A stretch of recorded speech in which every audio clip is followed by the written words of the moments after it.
Most mastermind retreats fail, not because the coach isn't brilliant, but because of these 3 avoidable mistakes. Fix these and your retreats stop being just another event and they start becoming highly transformational milestones that your clients will never forget. And I remember flying myself around the world for about 5 good years, spending hundreds of thousands of dollars in putting myself in some of the best mastermind spaces with some of the best industry leaders when it comes to digital business and entrepreneurship.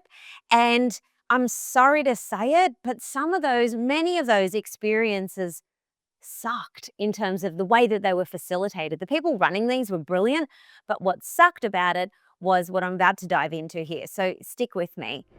All right, so mistake number 1 is an overcrowded or an overloaded agenda.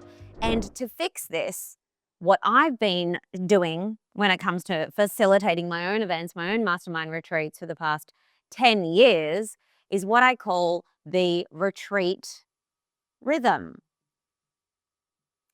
And I'm going to take you through exactly what this is because it really creates the perfect balance for our people and the overall experience. So we're going to use a bit of a pendulum here today. You know, pendulums, they kind of swing from left to right. And it's the same thing. We need that beautiful motion, that beautiful swinging between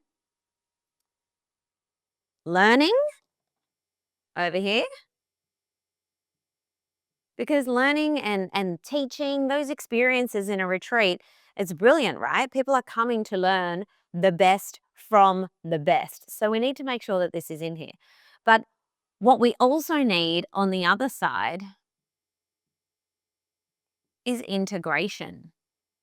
Now, let me paint you a little bit of a picture about what this can actually look like. At one of my recent retreats, I invited an incredible guest speaker, a guest expert, to share with us a formula for storytelling.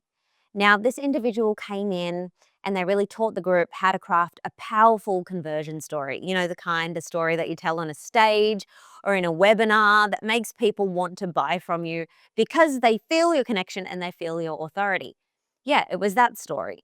So in comes the guest expert, and we are over here in this portion of the day, right? They're up there, they're sharing, they're teaching, all of the learning is taking place. Now, what most coaches and what I've seen most facilitators do and where it all goes wrong is that they thank the expert, they tick the box, and they move on to lunch or morning tea. And that is just teaching without transformation. So instead, what we do and what I encourage my mentees who lead and facilitate masterminds and transformational experiences is to make the follow-up session be focused on integration. Now, after my guest expert left, I facilitated the session where my women actually wrote their conversion stories. Then they would stand up and they would proclaim them powerfully to a room full of peers and to myself as their coach and mentor. Why? So that they can get feedback. And that's the pendulum in motion, my friends. That's the perfect retreat rhythm. We want to be moving from learning into integration at the event itself, because that's how you create transformation that lasts. Mistake number 2 is poor facilitation. Retreats often swing too far either way. They're either over-controlled, where the coach is running every single second and nobody gets to breathe, or it's too loosey-goosey. You know, it's fluffy. Or there's a loud voice in the group that seems to take over and dominate. Oh my gosh, speaking of that, I have been in a room of 7 and multi-7-figure entrepreneurs and it's just gotten awkward.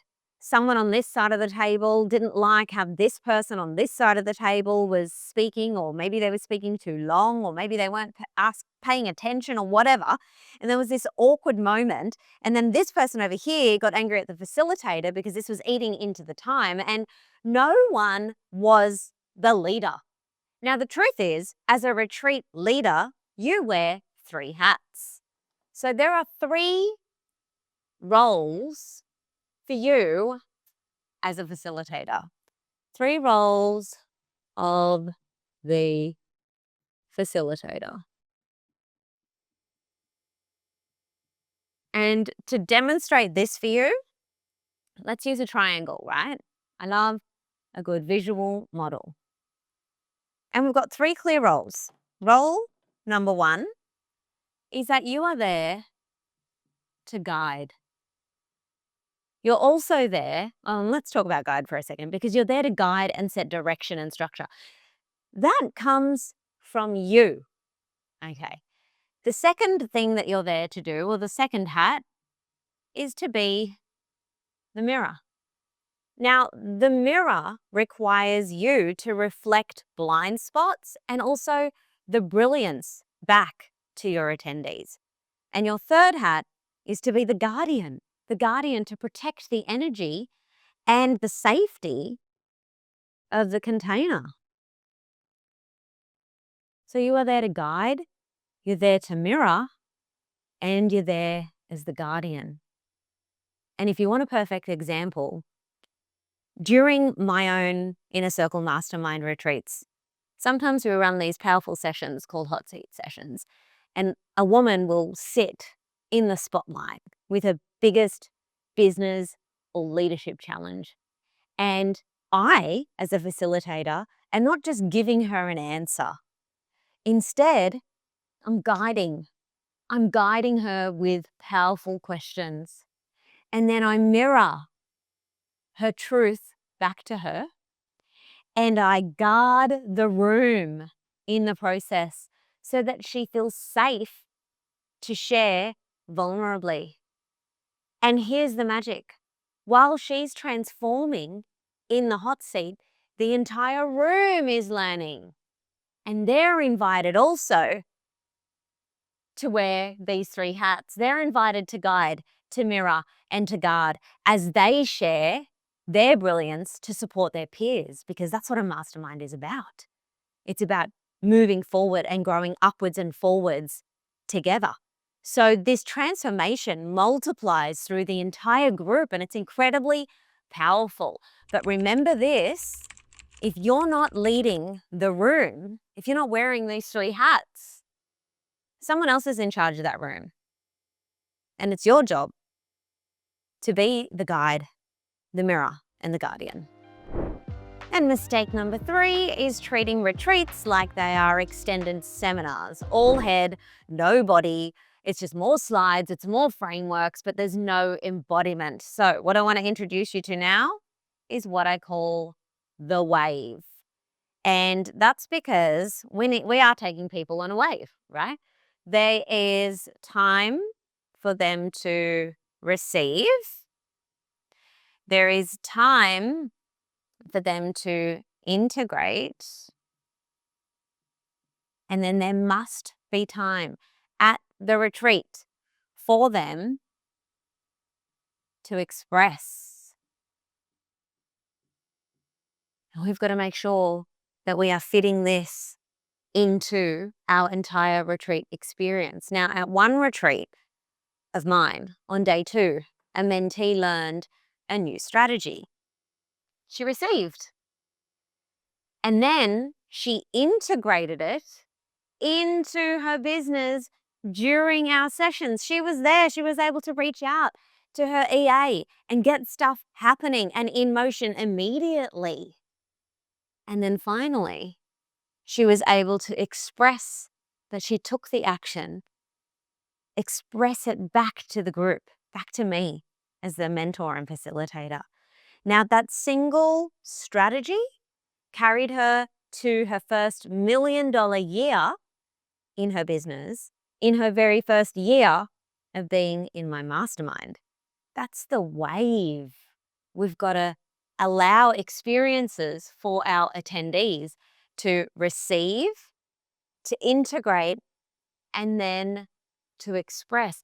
That's how we go from just teaching and sharing amazing strategies to becoming embodied and results accelerated. And that's how you're going to see retention rates go through the roof, and more people wanting to attend these retreats as well. So that's the wave: receive, integrate, express. And now, why not just give you a bit of a bonus? Actually, this is the hero. If you do this before you implement the other 3 strategies that I just shared with you, you are guaranteed to make your mastermind retreat be the most transformative experience, because your people are going to come into your learning days already in the identity of the individual that they want to be, right? So the transformation just becomes inevitable. So this is gold, and this is exactly out of my own mastermind playbook. I've been running masterminds for 6 years at this elite level, and day one should never just be about the notebooks. It should never just be lecture style teaching. It should always be about activation through experience. And if you can nail this part, the rest of it is easy. So at one of my retreats, I took my ladies on the bougiest, sexiest private yacht around Sydney Harbour. Think sunshine, drinks on silver trays, gorgeous yacht staff. Think music, luxury everywhere, right? And I was watching the women, and I turned to one of the women because I caught her in a moment, and she just looked like she was in her bliss. She looked like a different person. And I said to her, "You like this, don't you?" And she looked at me and she declared, "I do. I like luxury. I like expensive." And that was her initiation moment. Because in that moment, in that experience of being on the yacht, she shifted her identity like that. She healed her money wounds, and she started being able to sell from a calm nervous system, and attracted high ticket clients and scaled within months to $500,000. That is the activation. That's what I call the activation diamond. So picture this. We've got our activation, and there's 4 points to a diamond, right? Well, there's 4 points to creating an activation experience for people. Now, we've got immersion at the top.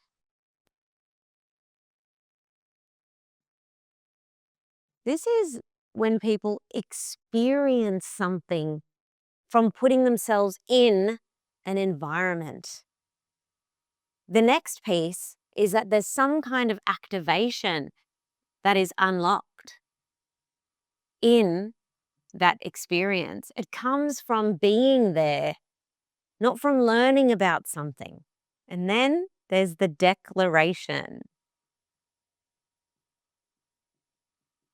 This is when she declared, "I like luxury. I like expensive." And so then what that unlocked, because as an incredible university lecturer once shared with me, what we learn with emotion, we never forget. So immersion, activation, declaration is what causes the lasting transformation. And this is the stuff, friends, that can't be taught inside of a course. It can't be taught inside of sitting down in a circle. You've got to be in it. It's identity first and strategy second in the days that follow. And that's why the rest of the retreat unfolds at an entirely different frequency if you begin with the activation arc. So if you want to run retreats that truly transform, remember, don't overload. You got to swing that pendulum. Balance your role. Remember, you are here to guide, to mirror, and to guard. And then, of course, you got to ride the wave. You got to create opportunities for your people to receive, opportunities for them to integrate, and opportunities for them to express. And start with identity over strategy. Start with that powerful activation, because identity always comes before the strategy. We want to make sure that we have our activation diamond plugged in for day one. Get these right, and your retreats won't just be events. They'll be remembered as turning points in your clients' lives and businesses. Now, if you're planning a retreat, I've made available a transformational agenda template. It's completely free. Just look below. You can grab it below in the description. But it is essentially a 3-day retreat agenda that incorporates all of these models into helping you plan the most perfect transformative retreat for your people. So go ahead and grab that now. It's free. And thanks for watching.